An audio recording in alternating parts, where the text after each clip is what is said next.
Welcome to SchezzWho, Hampton Roads top spot for politics. Tonight is Election Day Eve. This is the second show of my Election Day Eve doubleheader. Just before everyone wraps up their votes over the next 24 hours, I want to have the voters of Norfolk have a chance at listening to a leading candidate in tomorrow's election. So before I do that, I want to do a quick shout out to those who make this show special, starting with my lovely wife, Andrea, a prominent worker in the Workforce Development Program in the Department of Energy in Virginia. Proud of her. We're doing some awesome things. 2025 is going to be great. I also want to shout out Miss Ellen's Homestyle and Barbecue Express because she has a location in Virginia Beach and right here in Portsmouth. I love her food. You'll love her food. Hop by either one of those locations to get you a quick bite to eat of some good stuff. Also, my good friend, Mr. Seiko Varner, who created Positive Vibes Incorporated. He does a lot of good stuff financial-wise for you. He's also a great DJ, and he also just started the Hampton Roads Green Book app, which is an app to help you find Hampton Roads Black and Brown-owned businesses. It's a great app, so look that up, download it, and use it. I also want to shout out Farley Perkins, an insurance broker, agency owner from Brightway Insurance, the Farley Perkins Agency. Got his number there, got his email there. Look him up because he'll help you with insurance needs. And lastly, ELG Sweet Boutique, which is also here in Portsmouth, 340 High Street, a great place to get some shakes and other confections. Right when you need that nice little sweet tooth tickled, you're going to be able to get that at ELG Sweet Boutique. So look them up. Now on to our guest on election night eve. This is going to be real special for Norfolk residents, as he's a lifelong Norfolk resident. Many years spent in the Ocean View area, a prolific area athlete, a studier of trades in Norfolk Public Schools. He founded trades-based businesses and later would become a financial advisor. He's been a long-time community advocate, working to help groups from downtown businesses to homelessness that affects children. Does a lot of good work. It was recently his birthday, too. He's running for mayor in the city of Norfolk. He's Mr. Tommy Leeman, and I'm bringing him on right now. How are you tonight, sir? I'm doing so well, Conrad. I appreciate getting me on and certainly being flexible with the time. I was at a Civic League meeting before I did this, so it's been great this election eve time of the night. Do you want to shout out that Civic League for the Norfolk? Yeah, actually, it was Zaria Garden Road Civic League, so went over there this evening. So they did a really good job. I mean, you want to talk about people that are actively engaged in their community, civic-minded people like that. They know what's going on, and one of the things that I find is that if they don't know what's happening in their community, there's not anybody else that's going to know what's happening in their community, and so it really has been a joy this last 9 months to talk to so many different civic leagues and be the guest speaker at so many civic leagues. So it's been awesome. I hope you enjoyed Azalea Gardens Civic League tonight. I've been there quite a few times. A lot of visiting of people in that area. My dad used to work at Bay Chevrolet, which is now defunct, but that's in the North Military Highway area, and which is not that far away from the Azalea Gardens area. So, yeah, I know my way around that a little bit, even though I have lived in Virginia Beach all my life up until the past couple of years when I'm in Portsmouth. So it's always good to have the breath of Norfolk fresh air. I want to begin with this. You wrestled at Granby, I believe. Can you still do the Granby roll? I can actually still do the Granby roll, and my two boys will tell you I can still do it. That's a pretty funny thing because they just thought I could play baseball. I was not a very good baseball player at Granby, but definitely wrestling and soccer. But yeah, doing the Granby roll, that's funny. Yeah, I wrestled 108, and I haven't seen that weight since. I hear you about that. When you get in these the years tack up, the weight seems to follow you in that instance. Yeah. Are you, because ODU is a Norfolk college, I want to touch to see if you are also upset that ODU lost their wrestling program. You know what? Actually, I am a little disappointed that they lost the wrestling program. It was a phenomenal program, and one of my really good friends, Matt Epps, was a wrestler at ODU, and it was kind of like, what happened? And that's extremely disappointing, because it was a really good program, a strong program It was uh, ranked. there, without a doubt. I know there's been a couple of programs that have been sacrificed at different universities across this area, and some have fought to get it back. And hopefully that's something that might happen again. But it was a shame to see them fold that program. I agree with you. I'm ODU alum myself, so I've been to a couple of the wrestling events at the TED when they Mhm. hosted Virginia Tech. That was a fun night. Mhm. So, how about some more political stuff? You have been on downtown Norfolk boards and commissions, and when I think of Downtown Norfolk Council, yeah, not their boards and commissions. Downtown Norfolk Council. Norfolk Council, you got it. And when I think of downtown Norfolk, I think of bigger businesses. I think of tall buildings. But there's also significant chunks of Granby Street that is sort of a wasting away the further north you go on Granby Street. How do you want to boost small businesses in the city of Norfolk? Well, one of the things that I've had the opportunity with Norfolk is being on the downtown Norfolk Council chairs. We have called Selden Market that we started. So think about an incubator space inside the Selden Market for businesses that, small businesses that want to sell their wares. And we've anchored that with like Werther Leather Goods and Lorac Jewelry in there. And that's been a great way to get small businesses in there, show them what the process is for opening a business, running a business, taxes, paperwork, things of that nature. And then ultimately, they would leave that incubator space and then go move out to Granby Street. And then ideally, at one point was the move to MacArthur Mall. So with that being said, that's one of the big things. It's very difficult to do business.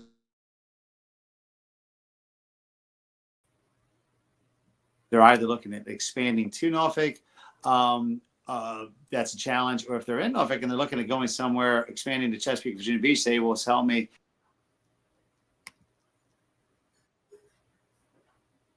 outside of Norfolk. And we really have to work with Granby Street. We have to work with, it's a tough job because there's a lot of those buildings are privately owned. Norfolk does own some of them. But really looking at, maybe that boards and commissions, there's grants that can get these businesses moved in there to revitalize Granby Street. It's a lost gem right now. It used to be at one point, back pre-pandemic, it was wonderful. Had a lot of energy. We had the arch lights installed. And then that was, had the arch lights installed. And then, we even came up with the streeteries where you could outside dining guidelines, which is great. And now Granby Street, in my opinion, just looks very tired. We're not doing a whole lot to incentivize businesses to move to Norfolk. And part of that comes from, we've seen higher crime. We've seen a lot of homelessness in the area. And then, ultimately one of the big things is people not wanting to move here or they're leaving because of the educational system. And I've traversed up and down Granby a lot. I've traversed up and down Collie. I kind of like the feel of Collie a little bit more, but I imagine that that's just the type of thing that could just be invested in. So to hear that you're looking to aim at, you would like to get it to flourish more, I think that could be a good thing, and it would go all the way back up to the top of Norfolk and really help, the entire city's culture really thrive. But you did mention a couple things that have been falling away the past few years. There's the failure of MacArthur Mall and Military Circle Mall. What could become of them in a productive way in your vision? Well, I would not consider them necessarily failures by any stretch. I just think that they did what they were supposed to do for that period of time, and were not. Current leadership was not creative enough to continue moving forward with it. I mean, in 2017 for MacArthur Mall, the CEO of Nordstrom said that they would not be extending their lease past 2020. So we knew that point that Nordstrom's was going to close. But at the same time, we never developed the third anchor of the mall. So you had Dillard's, you had Nordstrom's, and then you had the green space, which we've enjoyed with our ice skating rink. But we knew that at that point we needed to really start coming up with a plan, an idea. Get consultants. That's what we love to study the studies here in Norfolk. And one of the things is, 7 years later after that announcement, we still don't have anything there. The mall itself is still kept really nice. I mean, it's clean, but a lot of short-term businesses are in there. The idea of collaborating and finding these ideas is what I want to focus on. I don't have a vision of what the mall could be. That's not my job. My job is to get the business, get people together at the same table to find out, hey, what can this be? And also listen to the residents. What do they want MacArthur Mall to be? Let's put that out there. Do they want it to be a hotel? Do they want it to be a resource center for senior citizens? Do they want it to be something for the Governor's School of Arts? What could it be? I've on this campaign trail, I've heard things from, hey, what about putting Morley High School in there? What about mixing, an ice skating rink? What about a skateboard park? I mean, all these different crazy ideas, but there can be a lot of good things that come from that. And we are just not, focused on that, even though people feel we are focused too much on downtown. That's because of certainly the incomplete projects that we've had. We're doing 12 things, semi poorly or subpar versus doing 6 things really well. And that's been very frustrating for me, certainly as the former chair of the Downtown Norfolk Council, to see this gem of an asset just sit there with no vision. We have Kindred coming online across the street from there. There's nowhere to shop, retail, or food in downtown Norfolk now. I mean, that's extremely frustrating. It's very short-sighted on our currently elected officials. Yeah, and I do quite enjoy Waterside when I get down there, but that's mainly because I go to things like the Wine Fest, the Carib Fest, and I go buy it.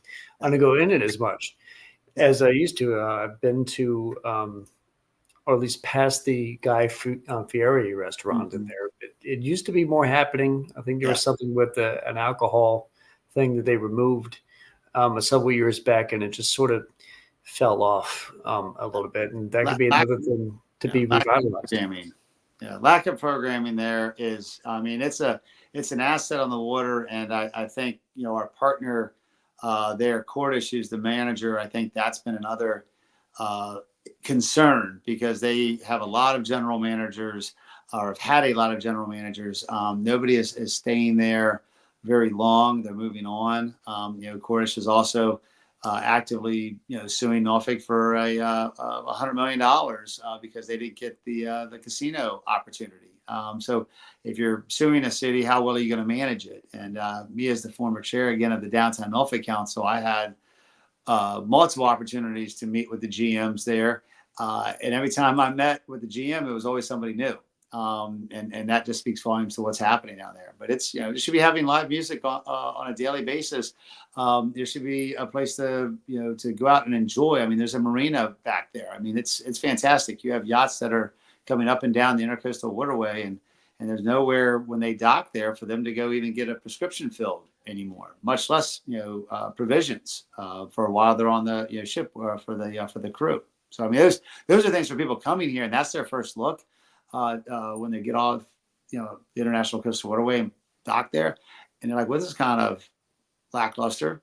You mentioned about the programming at Town Point Park. Fest Events has done a really good job of putting that together. A lot of activity. But I was at the Wine Fest this past weekend, not past weekend, on October 19th.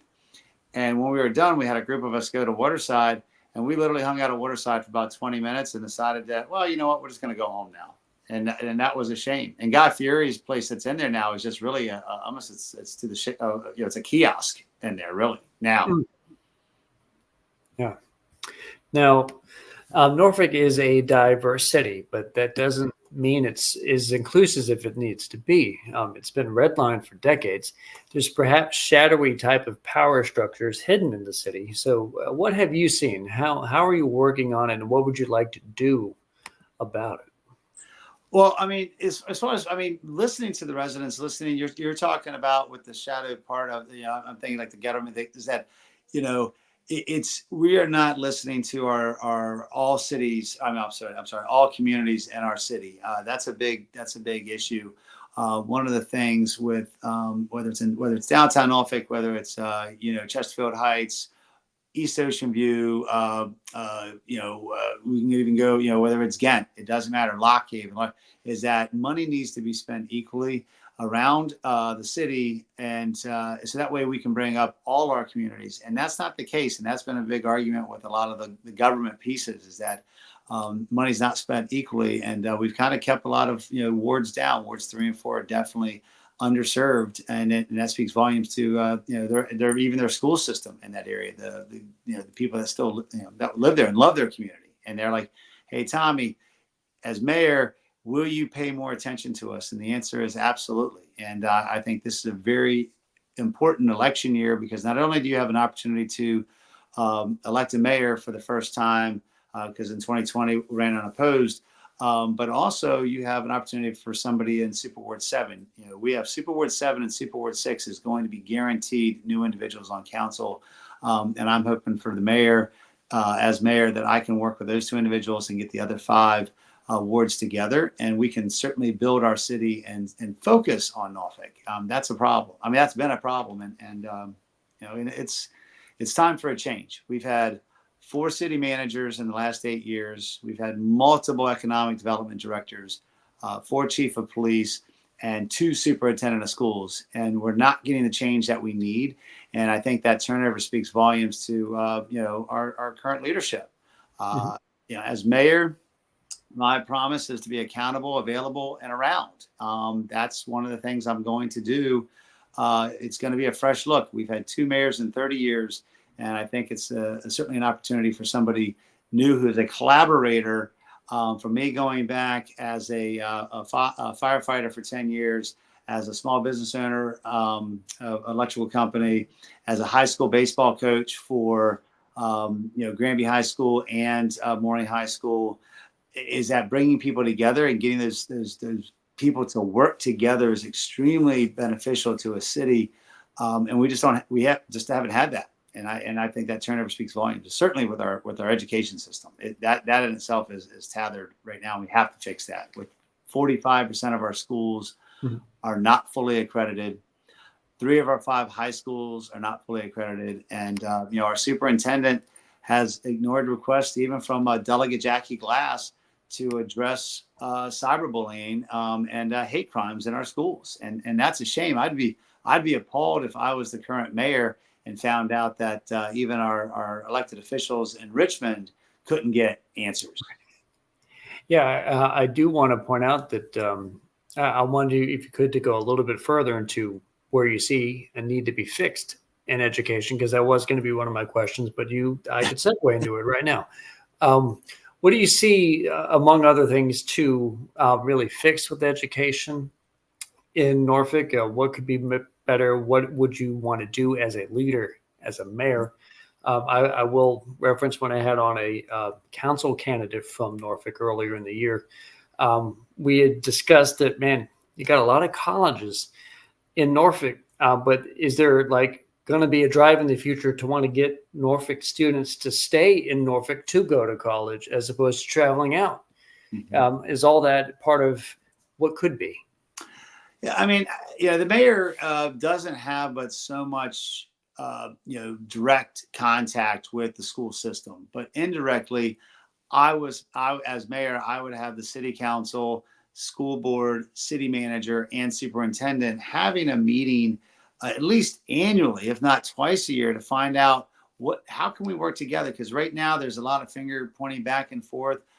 There is a formula right now that we have used, the funding formula for the schools, that hasn't been reviewed in 6 years. So pre-COVID. I mean, so when we talk about, hey, we're giving the schools money, are we giving them enough money, or are we just throwing good money after bad? I will use an example. Hampton is 100% fully accredited. So whatever Dr. Smith did over there, there's a secret recipe, and whatever's going on is a big deal. And why can't we do that here? They're like us. They are a majority minority city, and they have it working over there. And we have to do that. We have to collectively work together. I know the school board at one point, for the longest time was appointed. Now they're elected. But we have to work together. Again, that goes back to that collaboration, whether the mayor is directly involved or not, but indirectly, I will have, a conversation about what do we need to do, because that's ultimately education leads to economic growth. that leads to safety, that leads to housing. And one of the things that, my wife, she's she got her master's in administration and education. I myself, I taught night school for 3 years at the Votech Center on Military Highway. I mean, I taught night school, so a little bit different than these educators during the day. They want to feel that they're supported by their principals. They want to feel that they're supported by their administration. They are being paid competitively now, finally. But competitive pay only goes for a short amount of distance. They ultimately they're it's a calling, and they want to feel valued. And I do feel, and I've been told, that educators in Norfolk do not feel valued. They do not feel supported. And that's a problem. And we have to change that. We know what the problem is. We just don't want to talk about it. I also want to do another quick shout out to Mr. Seiko Barner, because he is an employee at Granby High School. And because of that, he might be very interested in hearing your thoughts on all this as well. Well, I mean, I think it's crazy. The thing about it is, I mean, we actually have a sitting council member who's the principal of Granby High School. And yet that to me is, why are we, this should be even easier to think, hey, Councilman Spiegel, what's going on? What do we need to be doing differently? You're the educator, you're the principal of that school. Tell the council what you're doing. Let's work with the school board. I mean, we're sitting there with I think the recipe. We have all the ingredients. We just don't know how to put it together. And you mentioned earlier, Conrad, about we have Virginia Wesleyan here. We have TCC. We have Norfolk State University. We have Old Dominion University.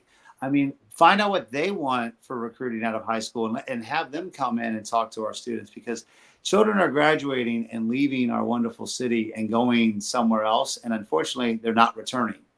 And, and if they do graduate from one of these wonderful universities, or they're leaving as well at some point, because guess what? There's nothing to do for that 25 to 32-year-old. So they're going somewhere else. That, Waterside is not that fun that often. So they're leaving. And so when they start to, have their own family or really start to become that higher wage earner, they're going somewhere else. And it's not Virginia Beach. It's not Chesapeake. It's going somewhere, maybe as far as Richmond or further. We have to find a way. We're a gem on the water. We are the world's largest naval base. We are home to NATO. We should be, creating a list of businesses that want to move here, and yet we have it the opposite. And it's frustrating. And you have an incredibly powerful high school football team right now. Maury, man, is just laying waste to their opponents. and I will have to give a shout out to the Granby Comets, by the way. They've really turned, their coach over there has turned that around, done a really good job. And they play this week, Granby and Maury. Ooh, that should be quite a good one. I would hope that the game is not as lopsided as when they played Manor from right over here in Portsmouth. But hey, Maury is Maury. There is a YouTube comment from Tiffany Jenkins, who was at that symposium I was at last night, who also commented this same question to Sabrina when I had her on. She's about to open up a business in Norfolk herself, so she's going to be very interested in this. How would you encourage economic revitalization in areas that are currently economically disadvantaged? What resources will be available to those who want to invest but have no clear path to ownership? And I would like you to tap into this, the lack of Norfolk having a minority business council. Yes. This is stuff that could really flourish.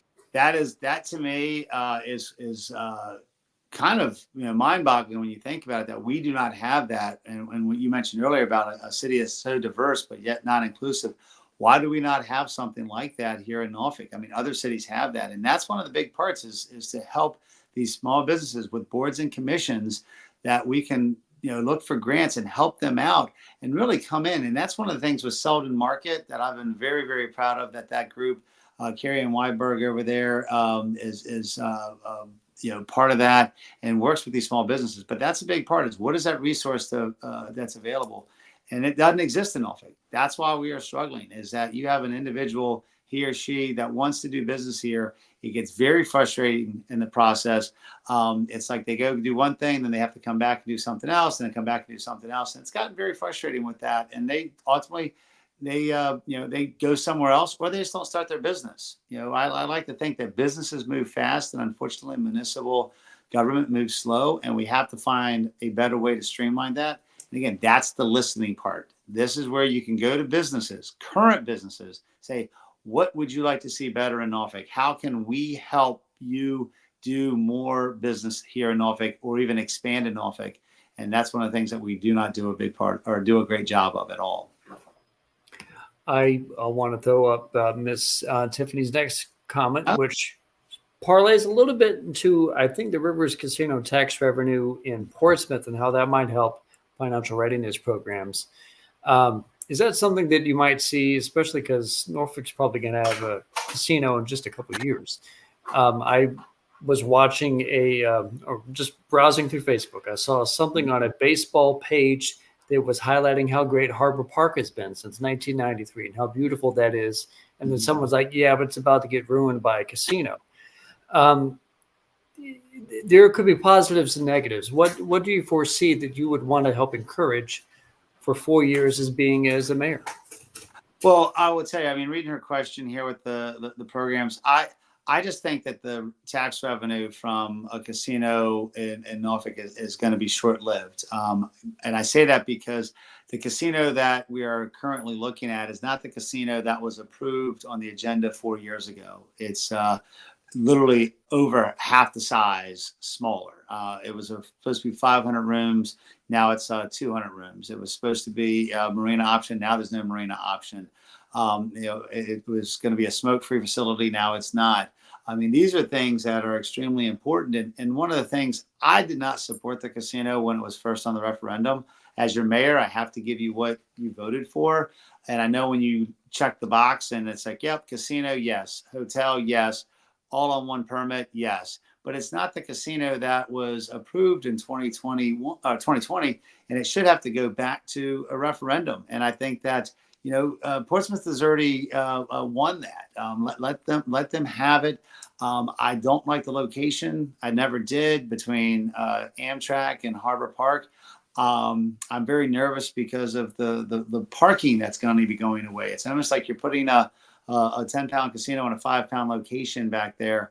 Amtrak's going to lose their parking for an extended period of time till the garage is built. The Tides are going to lose their parking overall unless somebody wants to park in there and pay that rate there, to my knowledge. And one of the biggest fears I have is that the Tides potentially might go somewhere else because they're no longer owned by Ken Young. He sold the team a year ago. They're now owned by Diamond Baseball Holdings. And again, you got a beautiful park right on the water, and you got a casino potentially going in. I think they're going to want something else, and then ultimately they might move on to somewhere else, and that's going to be a frustrating experience for me as a season ticket holder for an exchange, for a long time, for almost 20 years over there. It's if gambling was going to fix education and businesses, the Virginia Lottery would have done that 25 years ago. I think if you're going to have a casino in Norfolk, I think it needs to be the best casino anywhere in the area. And based on what I see, it's not. And that's a frustration. And I feel I'm very embarrassed that we pushed it through, and had this groundbreaking on October 30th. There's not even a developer yet. There's not even plans overall yet. It's just a concept, and yet we're doing a groundbreaking. I think that we as taxpayers and we as Norfolk residents need to be asking a lot more questions about this casino and what really can it do, because what it was projected to do before, revenue-wise, well, if it's 50% less or more than 50% what it was, that means the revenue numbers have got to be a lot less too. And that to me is like, do we really need it? And think about the location, getting in and out of it. It's in a spot that I don't think is going to benefit Norfolk the way it's being sold to us, or has been sold to us. I would agree. And there might be the diminishing returns aspect of it too. If you're going to have a prominent casino in Norfolk and one already exists in Portsmouth, I bet other cities would probably try to do something years after that. And then suddenly all the great revenue projections are falling because there's so many casinos as opposed to the one. Yeah. Myself, I live in Portsmouth. I travel to Virginia Beach. In Virginia Beach, I work with Parks and Rec. I'm a big city employee collective bargaining fan. Succeeded in my current hometown of Portsmouth, but it failed in the city I work at, Virginia Beach, and it failed in Norfolk too. What would you like to perhaps see going forward again in the next 4 years with yourself as mayor? Well, I don't know if I would say that it failed necessarily. I don't think it really ever made it through the agenda part. I think there was not enough support in there. But it needs to be something to talk about. Sometimes people think collective bargaining, they think, oh my goodness, everything's going to be more expensive. And that's not the case. When you talk about your first responders having that opportunity, when you talk about your city workers having that opportunity, why not have it as a tool in our tool chest to have collective bargaining? Other cities surrounding us all have it, besides, like you mentioned, Norfolk and Virginia Beach. And I think it's important to do. Me as a former union member, and some people get confused between like unions and collective bargaining. It's an asset here. It's a right to work state. Virginia is a right to work state, but why not have it as a potential asset or for us, for our employees to attract employees, attract businesses, and certainly we're asking them to first responders. We're asking them to protect us, but yet we're not willing to give them a seat at the table to have a conversation. And I think that's one of the parts is, again, if it's wants to be talked about, then let's put it on the agenda and have that conversation. Let's have that transparent conversation, because that's one of the things I've found out with many of the civic leagues that I've engaged with over these last 9 months of campaigning, is that no one's being listened to. They don't know what's going on. There's no transparency. And it's gotten very frustrating. They're not being heard. And that's an issue. And that's one of the things I, as mayor, is going to work to make sure that you might not like what's being said. You might not ultimately like the decision, but you're going to certainly know how we got there and not know, well, I didn't know that was happening. Yeah, I hear that as someone who's traveled to quite a few city council forums, Chesapeake, Portsmouth, Virginia Beach. Fortunately, I've been out to one in Norfolk yet, but I have the same sentiment from the public, is that they want to feel like that they are just as important as like the donations that the candidates get, that they want to have their input shown, their voices heard. So the more that you're able and willing to do that, I think the greater and more popular that you would be as a mayor. So that's just my simple view of that part. I would point out it's unfortunate you weren't able to make the Thelma Drake endorsement literature. If you don't mind me throwing that up there on the screen like that, it's interesting to see Mayor Alexander on the same piece of paper as Donald Trump. But hey, it's 2024. What might be your thoughts on all that?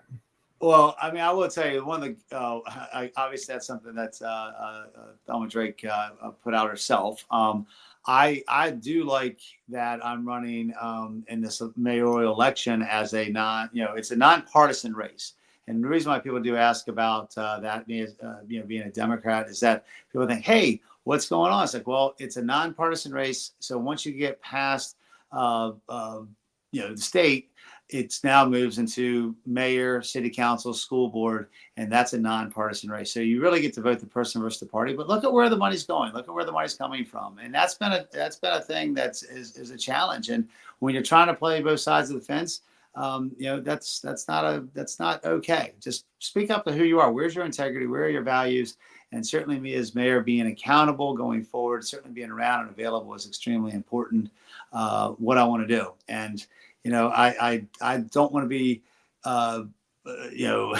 put in a box. I want people to vote the person versus the party.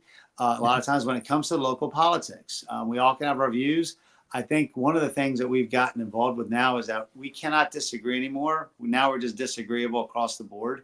And let's look at what is best for Norfolk. That's why I'm running for mayor, is what is best for Norfolk. It's not about the current mayor.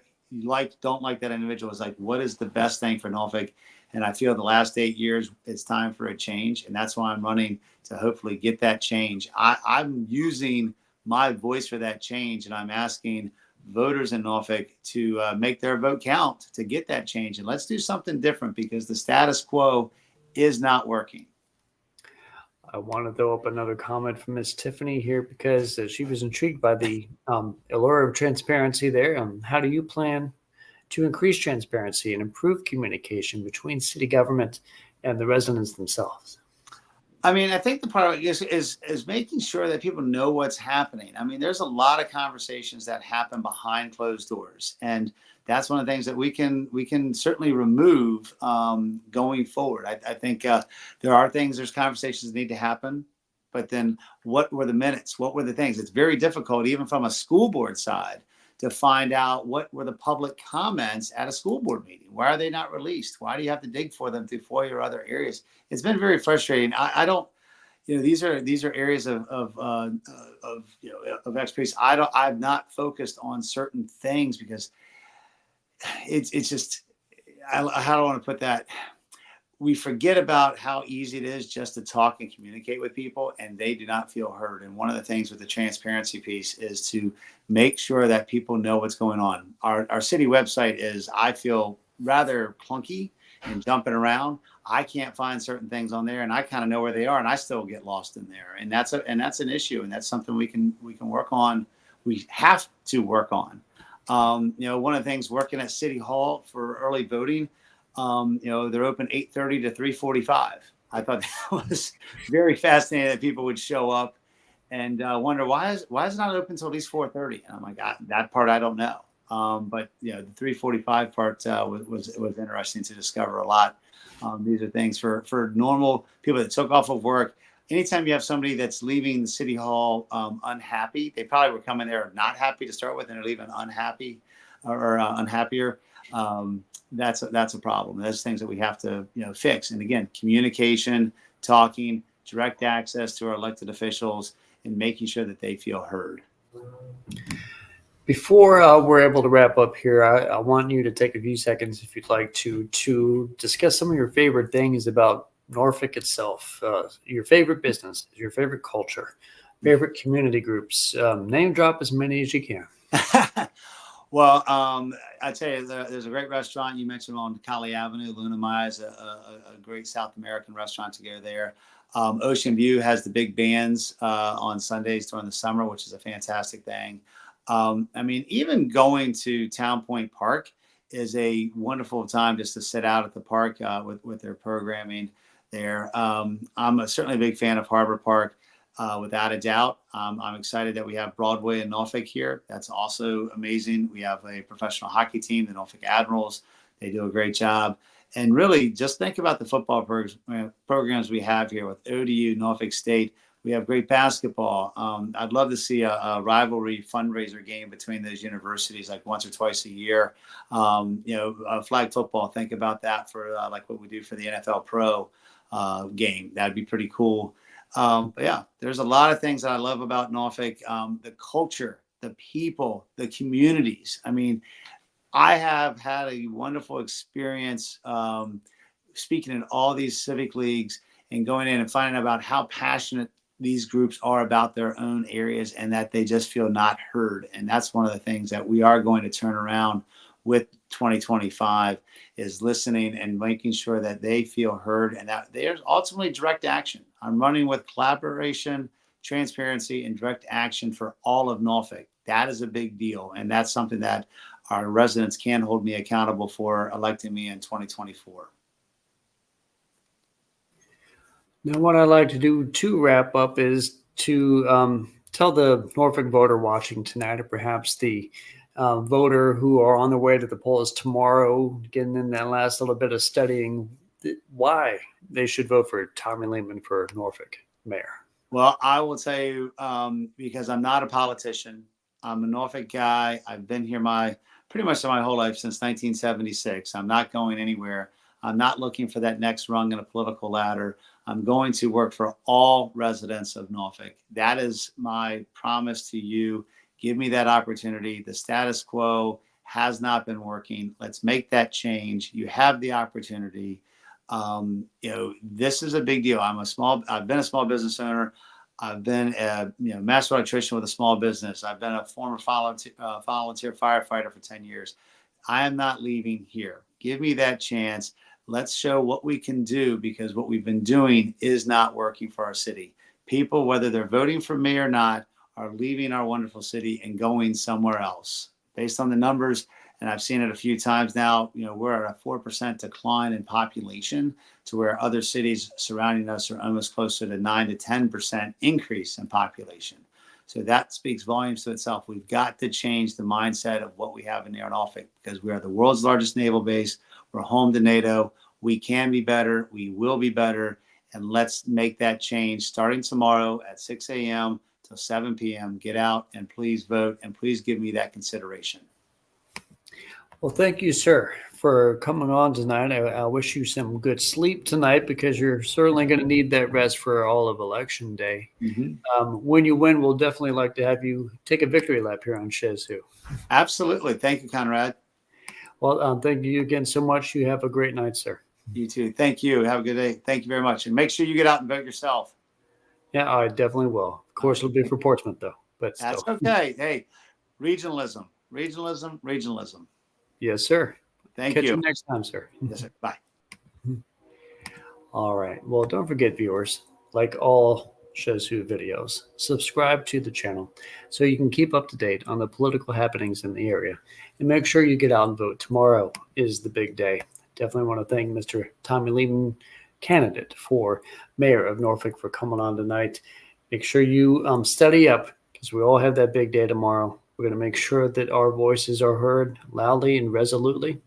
And you heard it here first on Shez.